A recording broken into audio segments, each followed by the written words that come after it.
الحمدللہ والصلاة والسلام علی رسول اللہ وعلی آلہ وصحبہ ومن والاه اما بعد۔ السلام علیکم ورحمۃ اللہ وبرکاتہ۔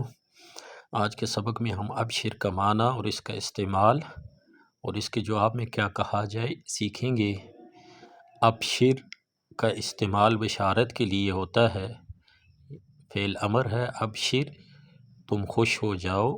اہل عرب کثرت کے ساتھ اس فعل کا استعمال کرتے ہیں، قرآن میں بھی بشارت کے لیے اس کا استعمال ہوا ہے، حدیث میں بھی کئی بار ابشرو یا ابشر کا لفظ آیا ہے۔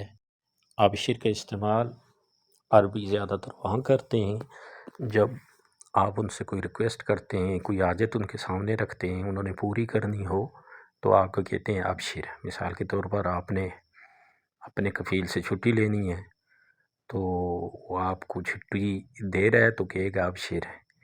یا آپ نے کوئی ہوٹل بک کروایا، کمرہ آپ کو پسند نہیں آیا، آپ چینج کرنا چاہتے ہیں، آپ ہوٹل سٹاف سے کہیں گے کمرہ چینج کر دو، اگر انہوں نے کرنا ہوا تو آپ کہہ سکتے ہیں ابشر۔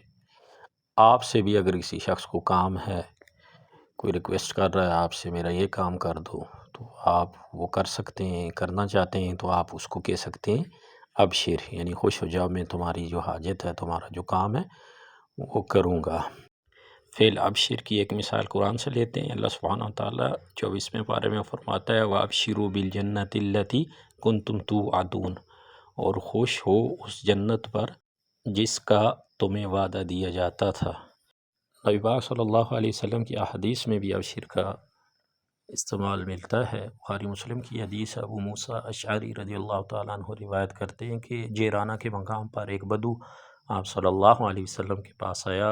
اس وقت وہاں بلال رضی اللہ تعالیٰ عنہ بھی موجود تھے۔ بدو رسول اللہ صلی اللہ علیہ وسلم سے کہنے لگا اللہ کے رسول صلی اللہ علیہ وسلم، آپ نے مجھ سے جو وعدہ کیا تھا اسے پورا نہیں کریں گے؟ آپ صلی اللہ علیہ وسلم نے فرمایا ابشر، یعنی خوش ہو جاؤ۔ اس پر وہ بدو کہنے لگا آپ مجھ سے بہت دفعہ خوش ہو جاؤ کہہ چکے ہیں۔ تو رسول اللہ صلی اللہ علیہ وسلم غصے جیسی کیفیت میں ابو موسیٰ اور بلال رضی اللہ تعالی عنہما کی طرف متوجہ ہوئی اور فرمایا اس شخص نے میری بشارت کو مسترد کر دیا ہے، اب تم دونوں میری بشارت کو قبول کر لو۔ ان دونوں نے کہا اللہ کے رسول صلی اللہ علیہ وسلم ہم نے قبول کی۔ پھر رسول اللہ صلی اللہ علیہ وسلم نے ایک پیالہ منگوایا۔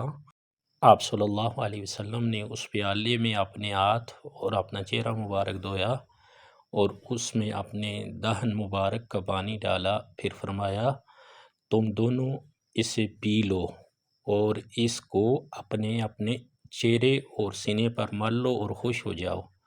ان دونوں نے پیالہ لے لیا اور جس طرح رسول اللہ صلی اللہ علیہ وسلم نے ان کو حکم دیا تھا اسی طرح کیا۔ تو حضرت ام سلمہ رضی اللہ تعالی عنہ نے پردے کے پیچھے سے سیدنا بلال اور سیدنا ابو موسیٰ کو آواز دی اور فرمایا جو تمہارے برتن میں ہے اس میں سے کچھ اپنی ماں کے لیے بھی بچا لو، یعنی سیدہ ام سلمہ رضی اللہ تعالی عنہ کے لیے بھی بچا لو۔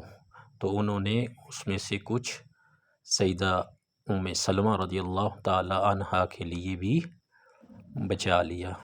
محدثین نے لکھا ہے کہ وہ بدو شاید غنیمت سے اپنا حصہ مانگ رہا تھا، تو رسول اللہ صلی اللہ علیہ وسلم نے اسے فرمایا کہ ابشر، خوش ہو جاؤ، یعنی اب مال تقسیم ہونے والا ہے، یا خوش ہو جاؤ جو تم نے صبر کیا اس کی جزا پہ خوش ہو جاؤ۔ بدو نے کم علمی کی وجہ سے اس طرح کا جواب دیا، اور صحابہ کرام رضوان اللہ تعالی علیہم اجمعین تو سمجھتے تھے کہ دین سارے کا سارا اللہ اور اس کے رسول کی محبت، اللہ اور اس کے رسول کے احترام کا نام ہے، اور صحابہ نے اس بدو کے سامنے رسول اللہ صلی اللہ علیہ وسلم کی تعظیم کر کے دکھائی، آپ صلی اللہ علیہ وسلم کے حکم کی تعمیل کی۔ ان کے لیے سعادت کی بات تھی کہ رسول اللہ صلی اللہ علیہ وسلم کے جسم مبارک سے مس شدہ پانی ان کے نصیب میں آیا۔ اب آخر میں سیکھتے ہیں کہ ابشر کے جواب میں کیا کہیں۔ ابشر کے جواب میں آپ جزاک اللہ خیرہ، بشرک اللہ بالخیر، اللہ تمہیں خیر کی خوشخبری سنائے، بشرک اللہ بالجنہ، اللہ سبحانہ و تعالیٰ تمہیں جنت کی خوشخبری سنائے۔ کوئی بھی دعائیہ کلمات آپ ابشر کے جواب بھی کہہ سکتے ہیں۔ آج کے لیے اتنا ہی، ملتے ہیں نیکسٹ ویڈیو میں ایک نئے سبق کے ساتھ، تب تک کے لیے اللہ حافظ، السلام علیکم ورحمۃ اللہ وبرکاتہ۔